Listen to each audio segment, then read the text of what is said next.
I think you can go ahead and get started, Brett. All right, thanks. Good morning, everybody. We'll call the Des Moines Metropolitan Planning Organization Technical Committee March 4th, 2021 meeting to order. Can I get a approval of the agenda? Looking for a motion in a second. Jeff May, so moved. Second, Huseman. All right, we have a motion and a second. Any further discussion? So as we've done in the past, we won't, I'll ask if there's anybody that's opposed to a motion. We won't ask everybody to unmute and say aye. We'll just, unless you're opposed to it, we'll approve it. So is anybody opposed to the approval of the agenda? If not, the agenda is approved. Next up is the meeting minutes from the February 4th, 2021 meeting. Looking for a motion to approve. So moved, Paul from Ankeny.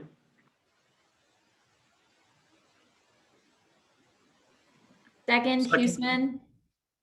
All right, we have a motion and a second for the approval of the meeting minutes from the February 4th, 2021 meeting. Is anyone, any further discussion or anybody that's opposed to that motion? All right, the meeting minutes are approved.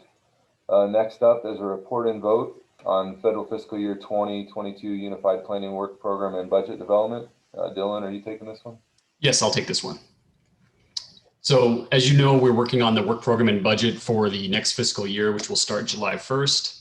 This work program identifies the things that we're going to be working on as an organization, as well as the costs associated with those activities. If you go to the next slide, you'll see, and we've shown you this before, that the work activities that we do in the work program and that we do as an organization are really to meet the federal requirements that are put upon us by US DOT and federal code. Those requirements are up there on the screen. I do want to note that while we might not be doing a long-range transportation plan this year, for example, a lot of the things that we're doing are either building from the one we just completed a couple of years ago or helping us prepare for the next one that will start in a few years. We have to do the long-range plan every 5 years. If you go to the next slide, we have here some of the notable projects that are included in the work program, and that document was sent out yesterday with the reminder. A lot of these are not new. These are things that might have been included in the last work program and might reoccur from every year to year. Because of COVID, some of these things just we didn't get to them, or they were kind of delayed. For example, the regional ITS architecture, we've been working on that, but that will just continue to be going the next year. I would note that we did ask, and we solicit this kind of starting in January, any projects that the communities would like to see. We didn't really receive anything this year, but there is still time to get us this. So if you do have any projects you'd like to see, or if you have any comments on this, keep in mind this is just a draft document at this point. The final doesn't have to be approved until May, so there is still time to get us some information. One other thing before we move on, the document also asks for a list of all the projects, planning related projects that will be going on throughout the region, even if they're not the MPO's projects. So there is a list in the document, but that is something that if you do have something going on, for example, I know Polk County is working on a comp plan right now, we'll document that. If you have things like that going on, either comp plans, sub-area studies, corridor studies, things of that nature, please let us know and we can document that so that if someone were to look at this document, they'll see kind of a whole scope of transportation planning activities going on, not just the MPO's activities. If you go to the next couple of slides, this kind of covers the budget side of the work program. And typically we wouldn't cover this too much at the tech meeting. Sorry, I've got to tell you, I don't know what happened with that federal DOT, the third column there, but third row there. Anyway, this is something we more so share with the Exec and Policy Committee meetings, but I did want to point this out because one thing that's changing this year is we are including the build grants and the transload, revolving loan grants that we've received, which does significantly inflate the revenue and the expenditures from the MPO. So just in case people saw that large number of almost $50 million, note that most of that is for those build grants. If you go to the next slide, this covers the expenses and you can see those same figures there. Everything that we take in through the build grant, those grants, we turn around and pay those out to the to those projects. So there's really no adjustment to the MPO, as an office. It's not going for our salaries or anything like that. And then you see down there in the bottom right, the balance. So we have about $1,000 balance at the end of the year. I think that, oh, one other slide here. Just a few things to note on. For what we call non-personnel direct costs, aside from those build grants, we are putting in some consulting fees for a few projects, strategic planning for the MPO, and this is a typical thing, travel demand model consultation. So this is just assistance to help us run the travel demand model and keep up with requests that we receive. We also put in some money for speaker series costs, as well as data for the container locator. We do have a few contracts that also come into the MPO, and these are to help support planning activities for other organizations. So we've had our contract with SERPA for a few decades now, so that will continue. A few more recent ones, though, are continued assistance to Polk County for the watershed management activities, as well as the Central Iowa Housing Trust Fund. That's something we started doing last year, I believe. And then we do have a contract with Melcher Dallas to help them with some grant opportunities. There are a few other things that I wanted to point out. In the budget side of things, we are assuming an additional full-time position that would start halfway through the year. This would be a more administrative or possibly financial position. And this kind of gets back to some of the audit findings that we receive from year to year that just says we're not a large enough organization to have segregation of duties and so forth. So this is an attempt to take care of some of that, but also just provide us some additional capacity with the administrative side of things. Last year, because of COVID, we dropped our assessments to 50 cents per capita. We're assuming that we will go back to the dollar per capita. So if any of you are involved with the budgeting side of things, just wanted to note that.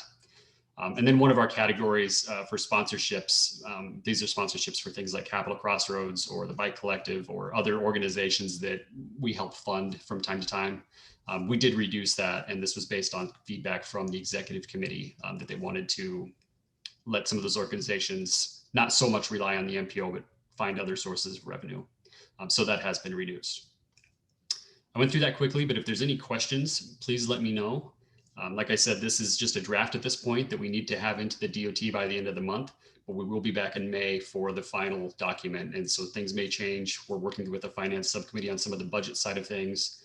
But if you do have any questions or ideas, anything on projects or the budget side, please let us know and we will address those before the next time we bring this to you. All right, any questions for Dylan? If there are not any, then we're looking for a vote on the fiscal year 2022 Unified Planning Work Program.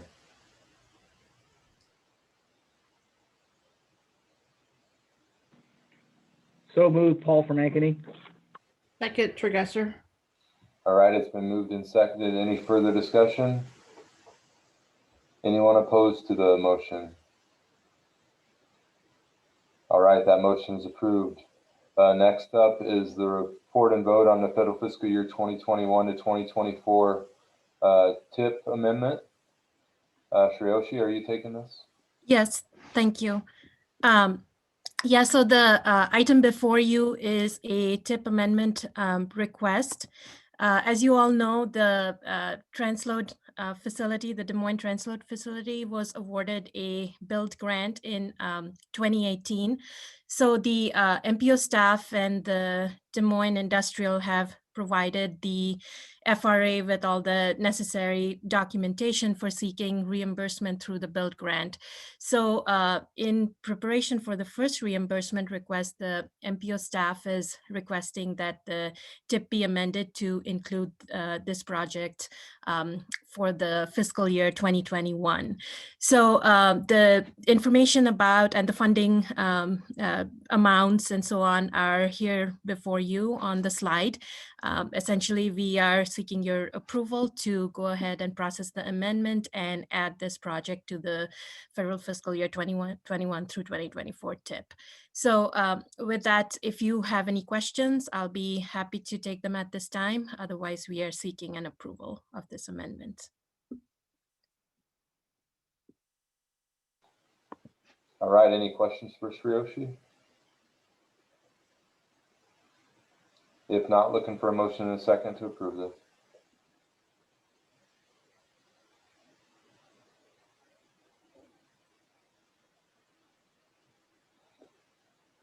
So moved, Jeff May. Second, Tregesser. All right, it's been moved and seconded. Any further discussion? Anyone opposed to the motion? If not, that TIP amendment is approved. Thank you. Next up is the report on the 2022 to 2025 TIP program development. Shiroshi. I think we have one more tip amendment here. I'm sorry, I skipped over that. Yeah, so this is another tip amendment request that we have received from the City of Clive for their B-cycle expansion project. It's also programmed in federal fiscal year 2021. As you all know, this project received some TAP funding from the MPO, and the applicant had proposed to utilize the TAP funding for four additional B-cycle stations, as well as electric assist bicycles to add to the fleet. So there has been an update to that. The applicant has received additional funding, and so they are able to fund, with the additional funding, they're able to fund 2 of those 4 locations, bike share locations. And as a result, they have requested that we update that information in the tip. And so essentially we are updating the project description as well as the map and the scope of the project. As a result of this additional funding, this does free up some of the TAP funding, which the applicant has indicated will be utilized for purchase of additional electric assist bicycles, which will be added to the larger B-cycle fleet across the region. So with that, our staff is supportive of the amendment request, and we are seeking your approval to go ahead and make the changes as requested to the tip. So I'll be happy to take any questions at this time. Otherwise, we are seeking your approval. Thank you. All right, any further questions for Shiroshi on this TIP amendment? If not, looking for a motion to approve.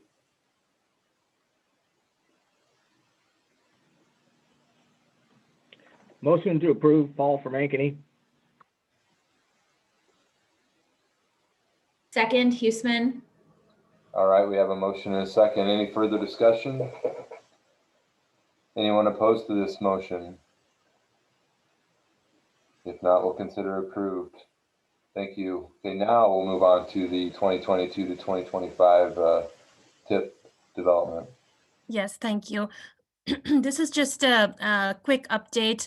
As we had mentioned, the MPO is required to develop the TIP annually, and we have begun that process for the federal fiscal year 2022 to 2025 TIP.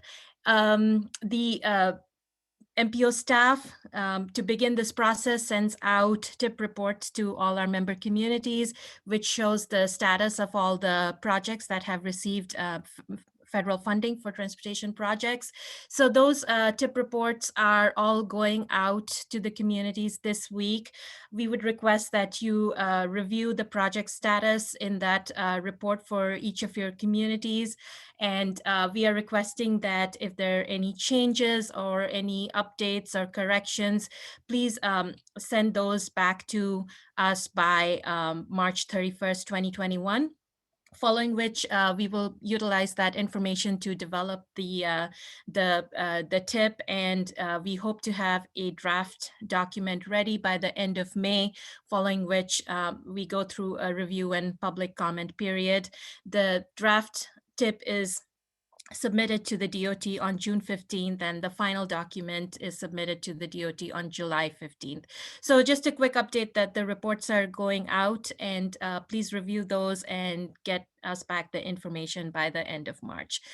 So that's all I had. If you have any questions about the schedule or the TIP development, I'll be happy to take them at this time.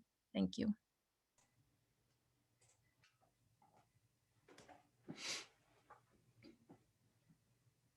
All right, any questions for Shiroshi? All right, thanks for that report. Next on to the next report is the draft public participation plan and language assistance plan. Good morning, everyone. As Dylan mentioned earlier, we have several federally required documents. 2 of those we are in the process of updating: the public participation plan and the language assistance plan. While federally required, there's both very important to the MPO to guide our planning processes as well as meet the myriad regulations from Title VI of the Civil Rights Act to environmental justice, our open meeting laws, Americans with Disabilities Act, et cetera.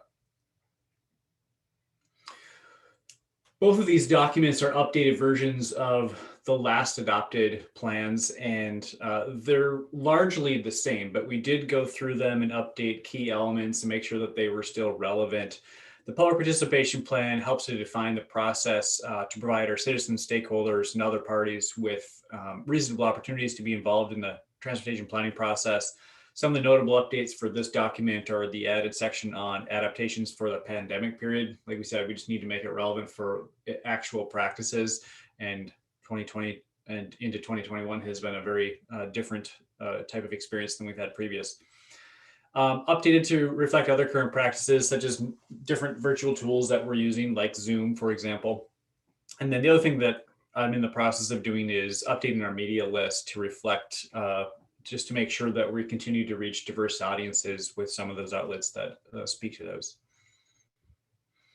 As for the language assistance plan, similar story. The update isn't major. It is largely the same as what we had, but we did do a careful review. We also updated the data.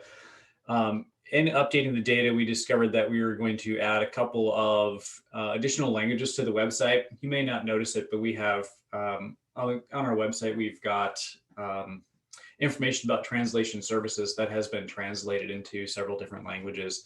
And so based on that data, we updated the website to include a few different additional languages, such as Polish, Russian, and Arabic.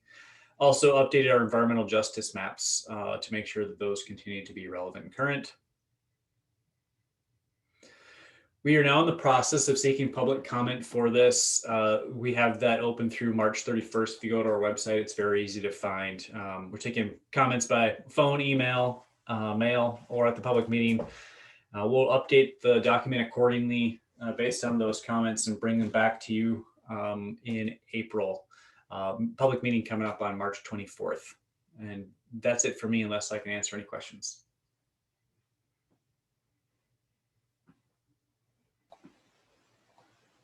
All right, thanks, Gunnar. Next up is a report on climate adaptation and EV charging strategies. Yep, thank you. You can go to the next slide, Gunnar. So part of the UPWP from fiscal year 2021 is these two projects you see in front of you, climate adaptation strategies and EV charging strategies. Those projects are kicking off this month. We've put together rough outlines. And so we will be asking for some data and input in the coming weeks and months about these projects. We do have a new intern, Caitlin Mitchell from Central College, that's helping specifically on these projects in particular. So if you get an email from Caitlin, she also is with the MPO. And I would encourage anyone that has any particular needs for the communities or counties to reach out and let me know what those are, or if you have interest in participating in some of the advisory pieces of this, I would welcome inquiries and interest as well. Next slide, please. Along this same line, I did want to just let you guys know that Drake University does have applications of a GIS class, and they are looking specifically at flash flooding and infrastructure risk around the Des Moines Metro. Pretty much a deep dive into some of the flash flooding risk assessment from the hazard mitigation plan. So if you do receive any emails or inquiries from Dr. Dion Notrowski from Drake University, it'd be great if we could participate in that. They've been a great ally and a resource for us. And she has mentioned to me that they could be potentially reaching out to MPO member governments for input and data as well. So that's all I have for you today. If you have any questions, I'd be happy to take them at this time. Hey, Allison, this is Steve Neighbor, City of Des Moines. Hey, I'll send you, we've actually, we've got kind of a goal for adding EV charging stations, trying to achieve a certain percentage in our garages. I'll send you a document we prepared for our council. And obviously, if you have any questions, don't hesitate to reach out to us. But we've kind of had a document outlining our goals for that, just to see how they align with whatever you find. Okay, great. Thanks, Steve. Any other questions for Allison? All right, next up is upcoming events. Coming up early April is the Iowa Water Conference for 2021. This is an online version. We've missed the early bird registration fee window, but you can still get in. It's a $9 registration fee. Also coming up, we had tried to make this a part of the Tomorrow Plan speaker series, but it didn't work out. Nevertheless, a couple of us have been involved in some of the planning activities, so we make sure we want to bring this to your attention. The Sussman Lecture series is going to be featuring Nicole Hannah-Jones. You might know her as the founder of the 1619 Project. It's going to be a free lecture. She's a highly sought after speaker, so we're lucky to have gotten her here. But 7 to 8 p.m. on Thursday, April 8th. And then also the Beyond the Bus Symposium this year is going to focus on inclusion, as you can see from the name there. That's coming up on April 14th. I've put the URL right there. Or if any of you need any URLs or follow up on any of this, please reach out to me. That's all I have for events. All right, thanks, Gunnar. Any other non-action items of interest to the committee? Yeah, we just had one quick one. We wanted to give you a quick update on the transload facility. Construction has started.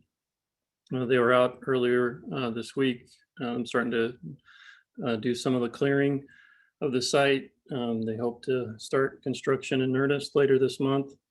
The plan is to have the facility at least operational by the end of the year, if not completed. So exciting to see that progress on that project. All right, thanks, Todd. Any other non-action items of interest to the committee? Yeah, we do have one more, not so short one. I wanted to get everyone on the committee up to speed on some work that has been happening. In September of last year, the executive committee authorized staff to begin exploring the possibility of creating an economic development district in central Iowa.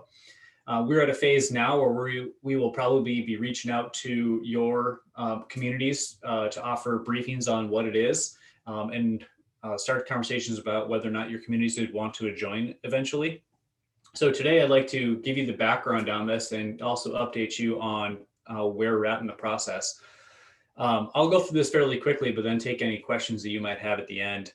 As you can see on the map on the left, all those blue spaces are places where there are economic development districts. In the middle, you can see that in Iowa, every region has an economic development, but for central Iowa, excluding Boone, Dallas, Story, Jasper, Polk, Marion, and Warren. So we're the only region without one. And typically we wouldn't qualify for this, but because of the national emergency declaration for the pandemic, we can use that as qualifying economic distress. This is the first time we've been able to even do this since the 2008 floods. We're not the only ones trying to get this because they recognize the value. Indianapolis and St. Louis are also exploring it. What is an economic development district? It is a couple of things. First is a designation by the Economic Development Administration of the US government given to regions that have experienced economic distress.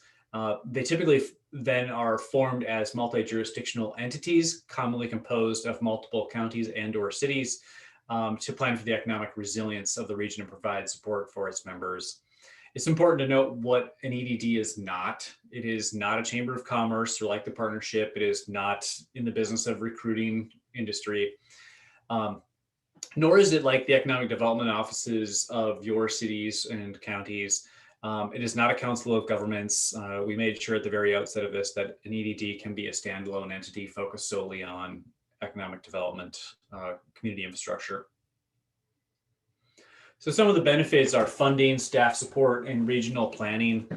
The funding is kind of threefold. There are one-off events when, for example, the CARES Act, every EDD in the state received $470,000 in no match funds. Central Iowa missed out on that because it didn't have an EDD.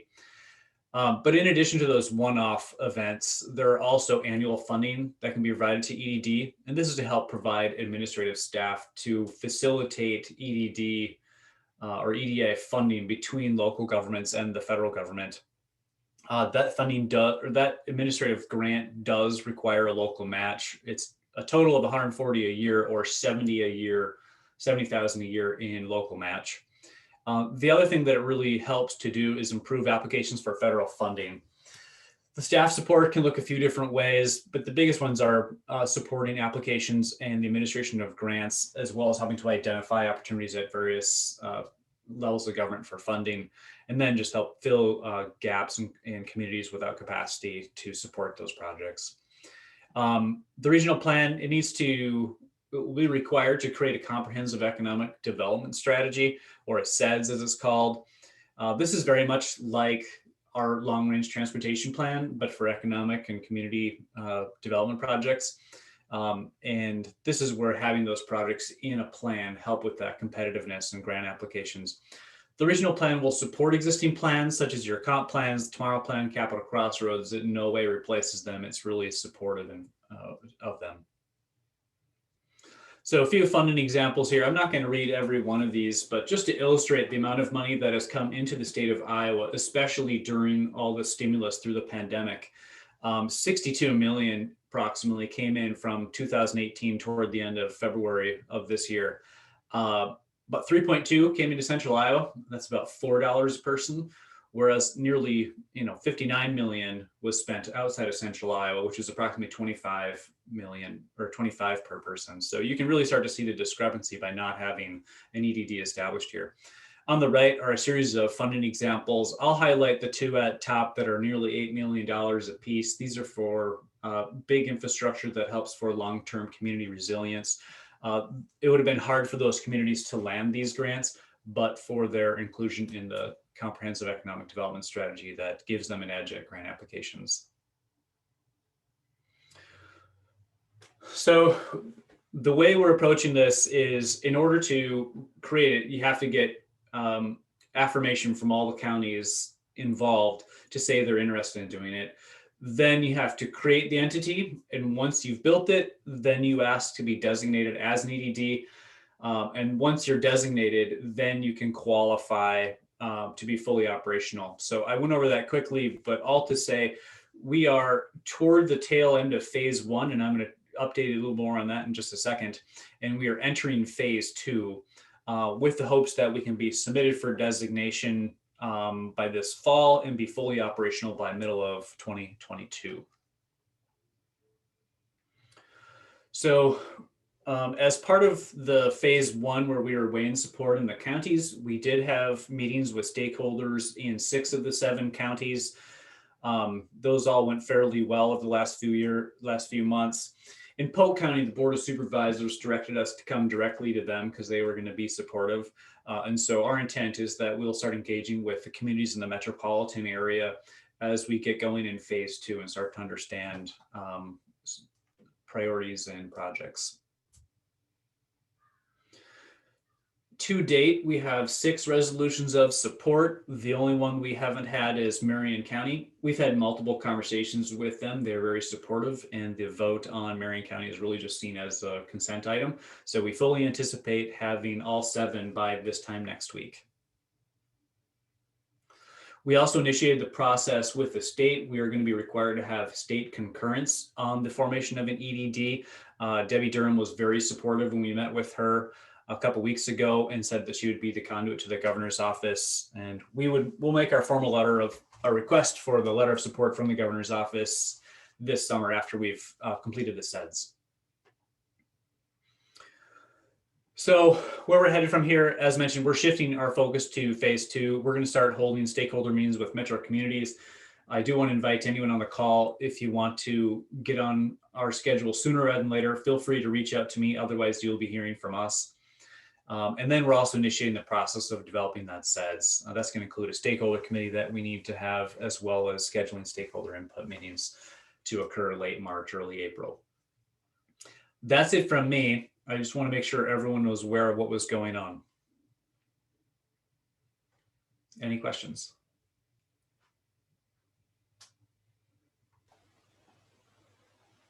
Thanks, Gunnar. Any questions? Any other non-action items of interest to the committee?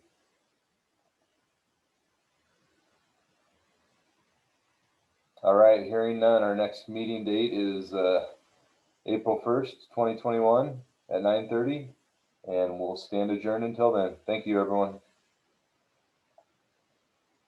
Thank you.